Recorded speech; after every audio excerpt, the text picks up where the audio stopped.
खबर प्रसारण पर ब्लॉक घेरिले बिजेडी नेता और कर्मी। खोर्धा जिला चिलिका ब्लॉक रे पावर देखाइला हारी जाइतिबा बिजु जनता दल। खबर बाजिला प्रशासन निद भांगिला।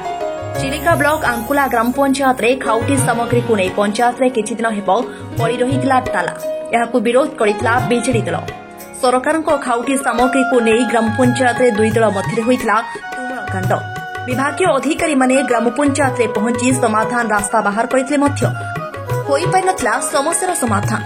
एही घटना को नहीं आज बिजु जनता दलर समस्त नेता और कर्मी महिला को नहीं चिलिका ब्लॉक सम्मुखें शताधिक लोके धारणा देबा परे समस्यार रास्ता बाहर करा जायथिला।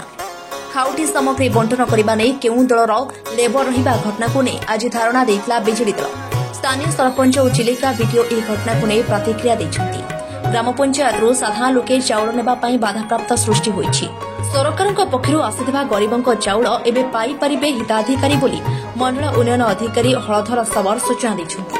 चाउल न मिले हेतु आसिलु 4-5 मास होला मिलिनी कौन पे मिलनी तो से राजगादी बसले बोली चाट पकई देले आम पेट दाना मारिक से बड़ लोक हेले आम खाइबू कौन आम लगी से रजा ना प्रजा लगी रजा ना रजा लगी प्रजा हाँ आमर जो चाउल देवेनि आमको आम खाइबू कौन बंचबू किनी ना के जानी से राजगादी बसले से ताला पकईले आमको देलेनी बड़ लोक हेले बीजेपी लोक कुमार पाइकराय चिलिका ब्लॉक रो जड़े समाज सेवक आमर जो बीजेपी सरकार आसिला परे सेमानंकर जो प्रकार गुंडाराज दादागिरी करुचंती सेमाने जो पंचायत रे सरपंच अछंती बीजेडी दलर तांकु ही कहउछन तमे रेजिग्नेशन दे दियो तमे किछि करि परियोनी तमे रेजिग्नेशन देकी तमे बाहर बस आम नुआ सरपंच बसेबू एवं आमर आंकुला पंचायत रो जणे महिला एसी महिला अछंती तांकु भी तांको आक्षेप जातिआण आक्षेप करी तांको गाली गुलज करुचंती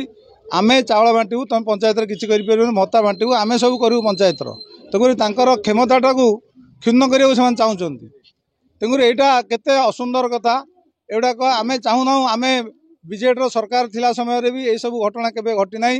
बीजेडी सरकार समय रे भी सब पंचायत जो पंचायत बीजेपी सरपंच मान थिले तांकर क्षमता से व्यवहार करते एवं चावल बंटन करते भत्ता बंटन करते सबू से क्षमता को दि जाता कि बर्तमान एमाने क्षमता को क्षुण्ण करने चेष्टा कर गोटे निंदनीय घटना।